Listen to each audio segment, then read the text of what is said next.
doći u klaonicu. Poginuli i ranjeni neprestano se dovlači u bolnicu. Nemoguće je opisati. Svake sekunde po 3 smrtonosna projektila padne na ovaj grad. U bolnici je trenutno dovećeno 17 poginulih, 57 teže i lakše ranjenih. Da li iko u svijetu može doći da vidi tragediju koja se dešava Srebrenici i njenim stanovnicima? Ovo je nečuven zločin koji se izvodi nad bošnjačkim stanovništvom Srebrenice. Populacija u ovom gradu nestaje. Da li iza svega stoji Akaši, Butros Gal ili neko drugi, bojim se da za Srebrenicu neće više biti bitno. Slijepi grad. Mračne su noći, a dani hvataju pomrčine. Vrijeme je ovdje zgaslo i mrije slijepi grad. Tebe mnogi ne vidješe, ali su čuli za Stalingrad. Tebe zle noge ne dotakoše, ali sikću na novi Carigrad. Ovdje se šuti ili pjeva, a suze zaleđene, januarske. Još zvijezde nebom kruže i grle svoje uništene ljepote. Slijep je ovaj grad. Vraća ono proživljeno. Slijep sam i ja zbog nje. Sumnjam u ono doživljeno. At the very beginning of this event, we heard Nihad Nino Čatic, his last report from Srebrenica on July 10th, 1995. But the fact is, he wasn't basically the journalist, he was a poet. And thanks to his post-mortem book, People of Despair, we realized clearly the picture of city, the space and time, rather than the one that was captured on the footage and the photos of the foreign journalists and local cameramen. The poem that was read by Dino Bajrović, young, exceptionally talented BH actor who plays role of Seo in Quo Vadis Aida film of director Jasmila Žbanić. It's actually the first BH feature film dealing with the Srebrenica genocide. The poem was with the title Blind City. All of this we used as an introductory part to this conversation about the book that was published by the Heinrich-Böll Foundation in Sarajevo by the editors of Nihad Krševljaković and Hana Bajrović. The book Srebrenica 25 years later. This conversation we are going to initiate with Velija Hasanbegović, the photographer and the editor of photography in this book, who has really remarkable personal story. He's not only the artist with the really a specific sense for this kind of topics, but it's that he's choosing his topics that he is dealing with special aesthetics and ethics. His life story has really interesting parts and could be used as a motive for a screenplay for another feature movie, because he's maybe one of the only 2 cases in the world of a photographer who survived, together with his brother and his father, his own execution.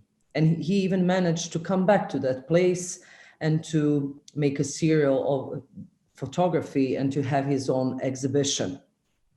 So his remarkable work can be seen is exhibition like Drina, Peručac Lake, and My White Armband, Shadows of Potočari, Athletes of Hearts, or exhibition Personal, about the people who survived the concentration camps.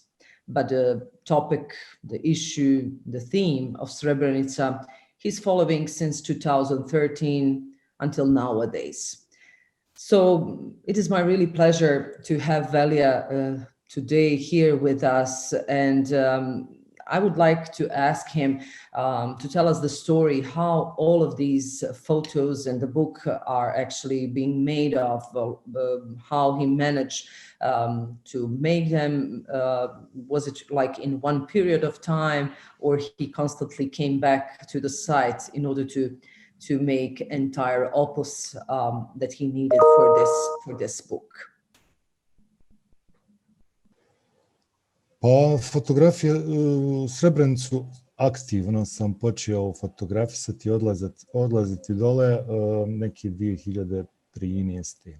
Znači od 2013. na ovamo do 2020. Znači to je iz godine u godinu, ne samo 11. jula, ja sam, u stvari ne samo 9., 10., 11. nego sam odlazio i mimo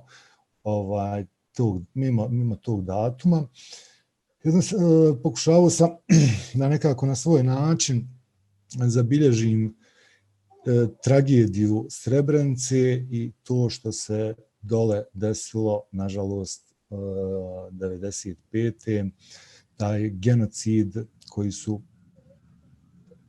kroz koji su prošli, tu traumu, i kažem, nekako sam pokušavao da to na svoj način zabilježim kroz fotografiju, da ispričam tu priču onako kako je ja vidim. Da li sam uspio, da li nisam, to će po vrijeme pokazati.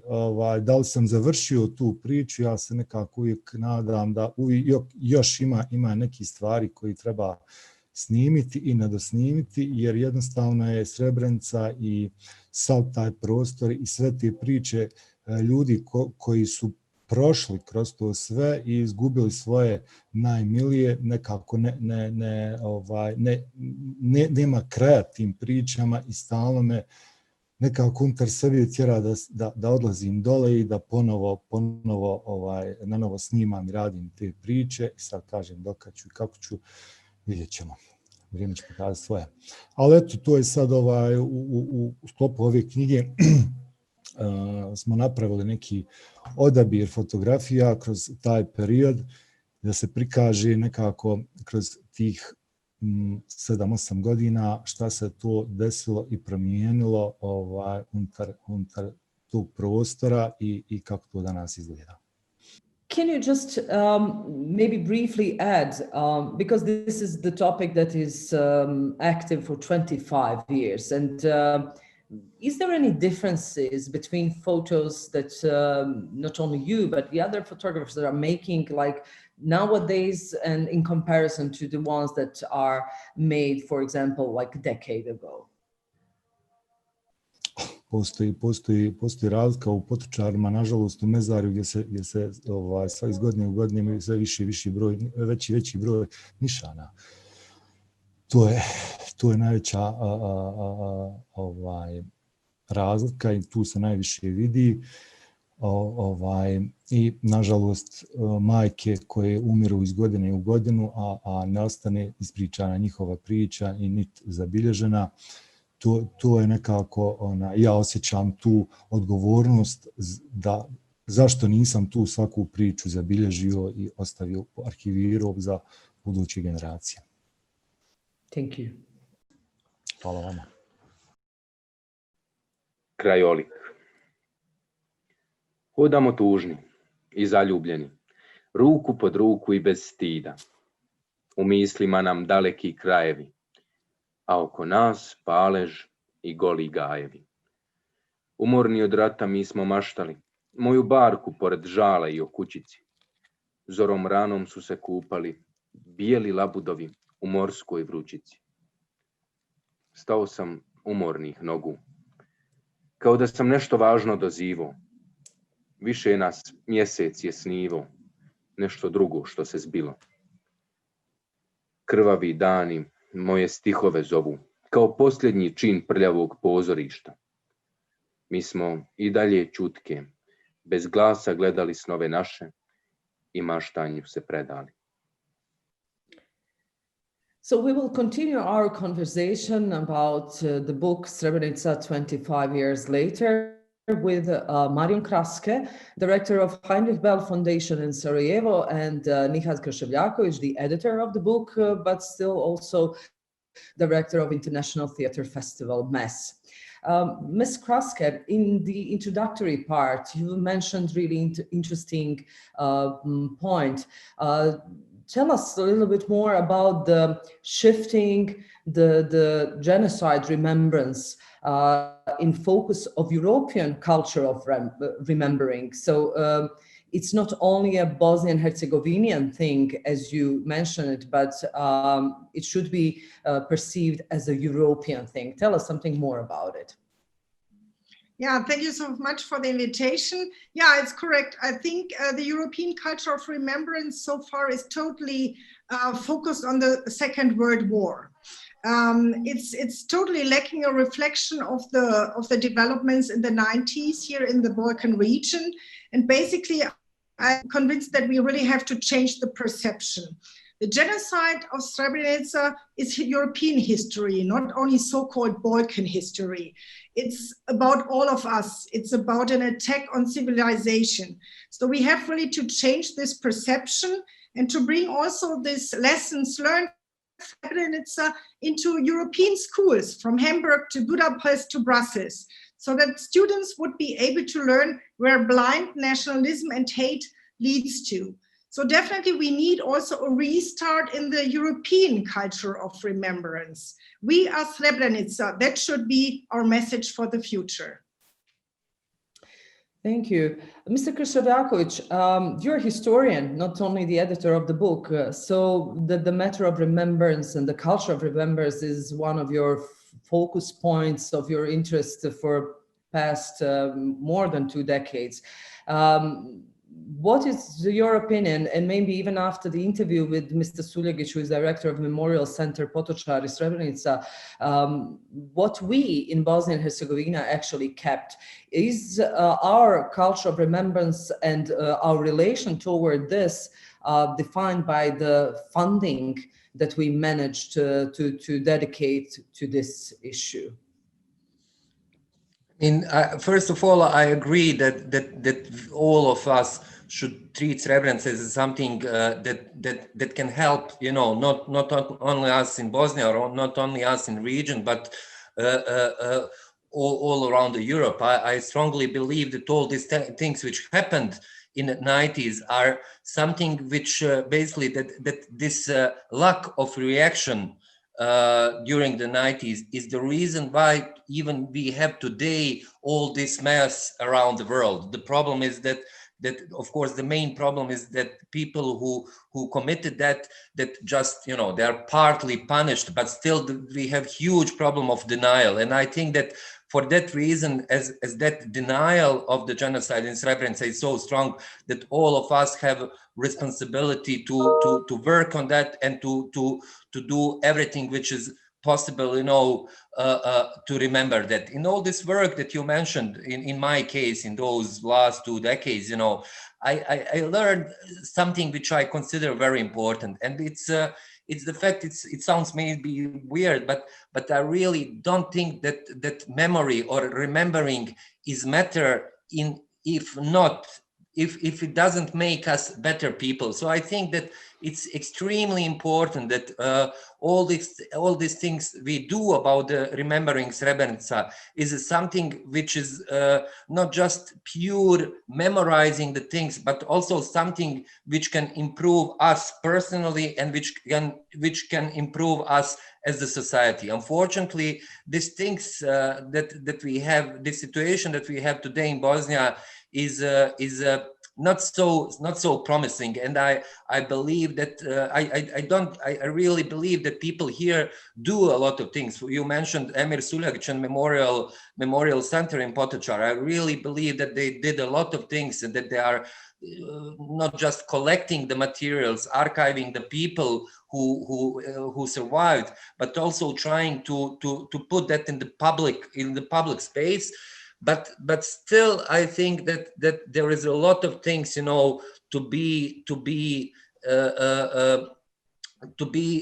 be more in the field of the law, So till we have situations that denial is something completely normal, I think that we will have a problem. So I believe that this kind of book, and this kind of collection of these different interviews from political aspect, for example, Schwarzschilling, or the artistic aspect of the memory, like the interview with Šela Kamerić, scientific one with Haris Halilović, a social anthropologist from Srebrenica, who lives who lives in Australia, is working as professor today, or witnesses like Hajra Čatić.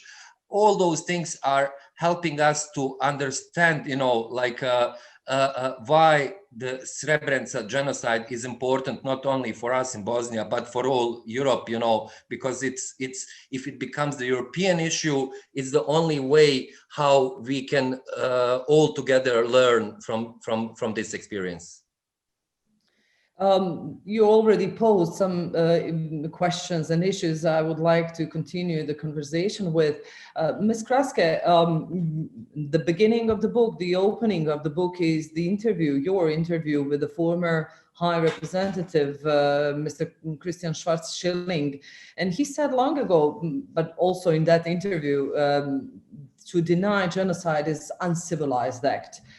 How is possible that one uncivilized person is being awarded with Nobel Prize, and to be more specific, the Nobel Prize for Literature?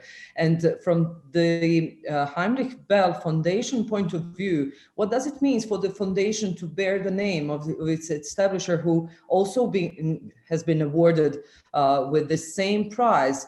So what would be like if, I don't know, maybe we have in this European discourse these two Nobel Prize awards, but a completely opposite set of values, I would say.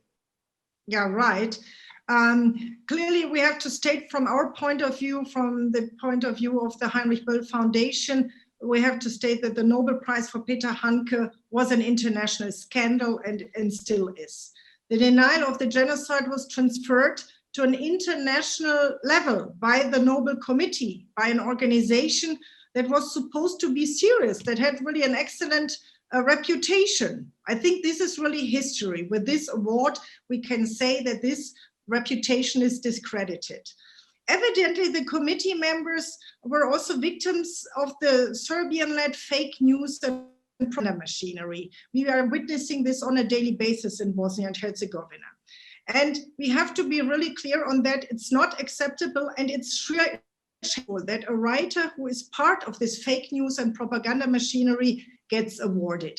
The argument that we have only to take into consideration work or his literature is completely misleading, I think. Handke by himself stepped out of his working field, and he went into politics by attending the funeral of Slobodan Milosevic, who is responsible for hundreds and thousands of war crimes. So this is not negotiable, that we have to protect basic values like humanity, like civilization. And this is also what Heinrich Böll in his work promoted, the right for safe lives. This is also what Heinrich Böll promoted. And we take this really very serious on behalf of our foundation. So any attempts to glorify war crimes, perpetrators, or the masterminds is a criminal act by itself. Thank you. Well, we're talking about the artist in one way. So maybe next question for Mr. Krševiaković would be, so while we have this ethics of Handke on one side, we have really tremendous activities from artists on the other, artists like Sheila Kamerić, as you mentioned, and you have the interview with her in this book. But also, when mentioning this year's memorial events in July, artists like Safet Zec or photographers like Ziya Gafic and Festival Mess performances and many others. After all, Mr. Suljagic said, and Sheila Kamerić too, art will prevail even when we are all gone. But is this the only way that we have to do some step further in this process of keeping the memories in this culture of remembrance? Is it our powerful tool, most powerful tool? I believe it is, because on the end, like after all of us, as you said, the art will remain. And I'm very glad, I would say, that when we see what is done in the field of art, like we know that people in the future, in the 50 or 100 years, when they when they face all those things done by artists, I believe that there will be a lot of things to learn from that. I would mention, of course, the film of Jasmila Žbanč, and I'm very glad that today in this event is also Dino Bajrović, one of the leading actors from film Ko Vadi Saida by Jasmila. I believe that those things are enough powerful to give us hope, like to give us hope, like to ordinary people. And I believe it's very important aspect that as ordinary people, we still have a lot of reasons to believe not just in justice, but to believe also in European Union as a set of values that like we all need, for a normal life. So I would say that that these things which are done in the field of art are important, and something which is helpful. On another side, of course, if we watch these things that I was talking about previously, that still we have so many deniers, that we have situations like the one you mentioned with the Handke and giving him a Nobel's award. It's something which of course make us sad, which make us, which give us reason to worry about the time and space that we live in this very moment. So I would say it's divided. On one side we have a reality of the politics, which is, as a historian, I would say it's not the best time that we are born in. Like in history is a cyclic thing. So always we have some things where the humanity is on some low level, and I believe we are on that level now, but it will come to the point where the real values will be again understood. In that way, I really believe in humanity. I believe in the values of Europe, and I believe that at least in the future, thanks to artists, first of all, or to people like who are dealing with memorial things like including Memorial Center Potocari, I believe that those things will be real witnesses about the time. And for that reason is important, I would mention work of Elija Hasanbegović, for that reason is important, or as Hajrija Čatić, one of the survivors that we interviewed, which is still looking for her missing son, the great poet Nihad Nino Čatić from Srebrenica, famous for his last report. I believe, all that tell us, as Hajrija Čatić said, it's important to write, to record, and to make all this experience as much as possible, to keep as much as possible of those materials, for future generations, because it's not just a story about what happened, it's a story about, how about the challenges for the human being, for some future not to repeat, or at least to continue to repeat, that once they, killing people for other names will not be, normal, at least I would say in Europe, Thank you. Ms. Kraske, Nihad just mentioned some of these elements, and in the interview with Mr. Suljagić, she's also posing this question about what we expected to have 25 years after. So where we are things are going too slow, or maybe some things are going too fast. You're not originally from Bosnia and Herzegovina, but you're actively engaged in all of these really important issues that are going on in this country. Maybe it's interesting to hear your perspective in which forces, in which segments of Bosnian and Herzegovinian society, but also on the European level, you see the actors of change, the change of narrative of this genocide denial. Who will lead this process? Because it's obviously a process that needs really a decades. Even when we compare the situation with the Holocaust and the Second World War, we see that even nowadays there are some remains of these processes. So, for example, Nihad mentioned the legal point of view. So we don't have this law on state level to ban the genocide denial, but is the law itself enough? I mean, we had a Hague tribunal, but still all of these convicted war criminals are being celebrated as a heroes. So who failed, and to whom we should turn to, and to put all of our efforts and forces of good in order to win this battle. Mm-hmm. Yeah, I totally agree with Nihat. I think we have to change the narratives in Bosnia and Herzegovina. We are witnessing on a daily basis that Serbian politicians are playing power games and are misusing, the genocide for their purposes. Yeah, we see this in politics. The denial is an instrument for propaganda and for hate speech, with the only objective to stay in power. And this has to be changed. I think the widespread denial has to be stopped, definitely, also on a legal basis, when we want to bring Bosnia, and I think this is the objective, the main objective, to bring the country as a full member into the European Union. The denial is poisoning the atmosphere, and it's hampering any step forward on this reconciliation process. Yeah, where are we? I have to admit that 25 years after the genocide, nothing has been achieved on this path of reconciliation. And this is also in contrast to Germany.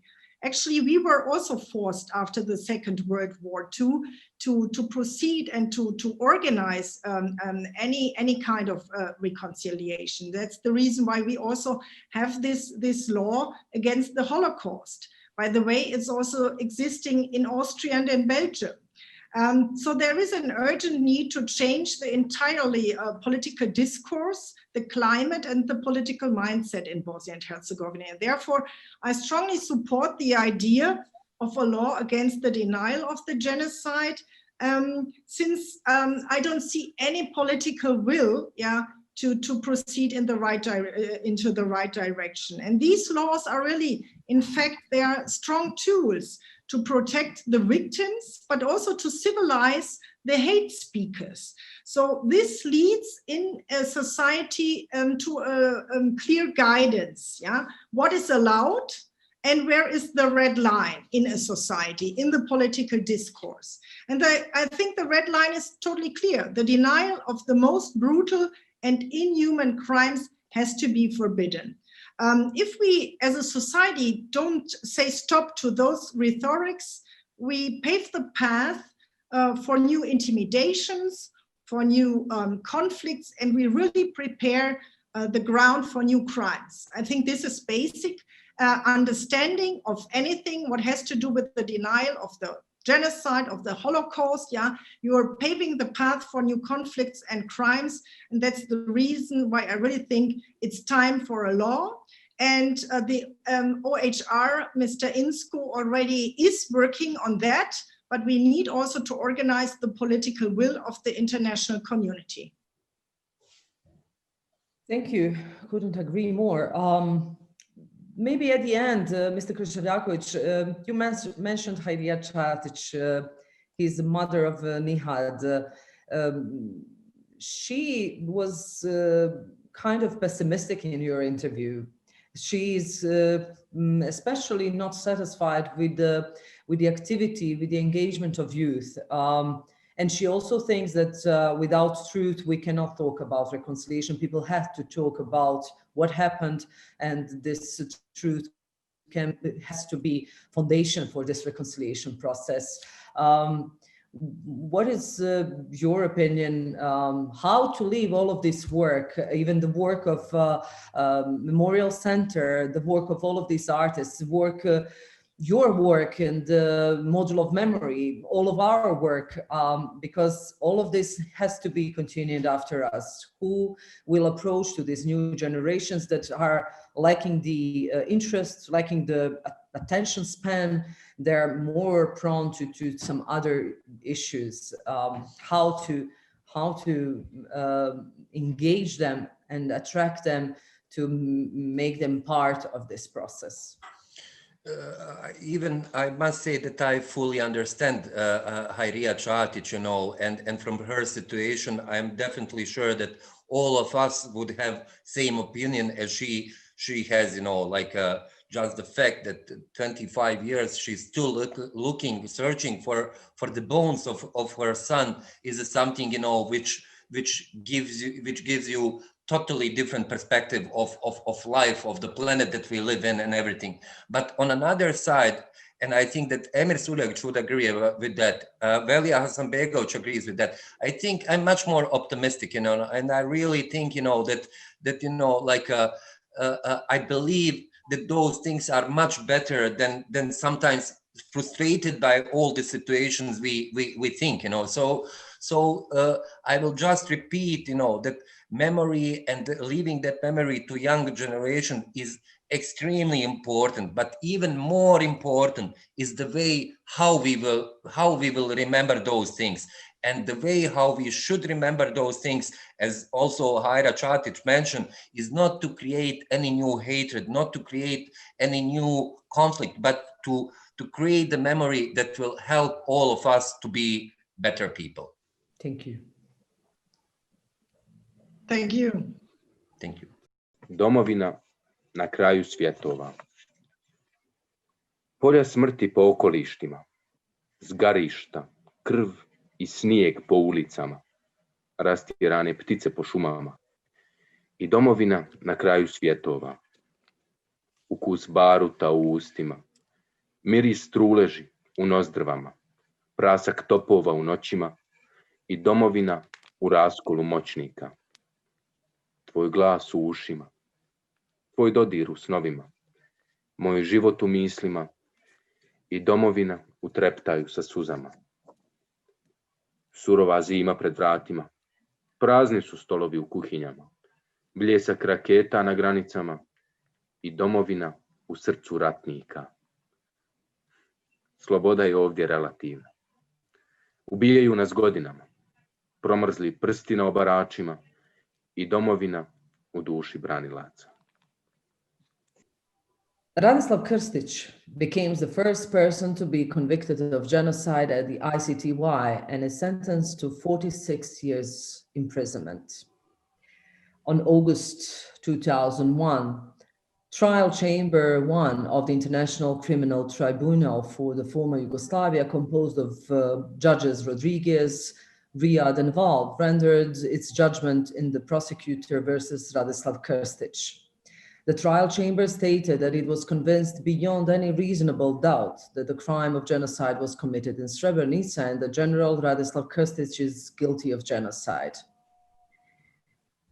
Following is the statement from the summary of the sentencing judgment of Trial Chamber 1, read out by presiding Judge Almiro Rodriguez at the judgment hearing.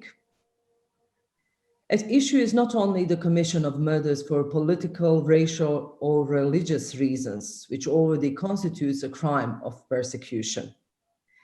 At issue is not only extermination of the Bosnian Muslim men of fighting age alone. At issue is the deliberate decision to kill the man, a decision taken with complete awareness of the impact the murders would inevitably have on the entire group. By deciding to kill all the men of Srebrenica of fighting age, a decision was taken to make it impossible for the Bosnian Muslim people of Srebrenica to survive. Stated otherwise, what was ethnic cleansing became genocide. The trial chamber is also convinced, beyond any reasonable doubt, a crime of genocide was committed in Srebrenica.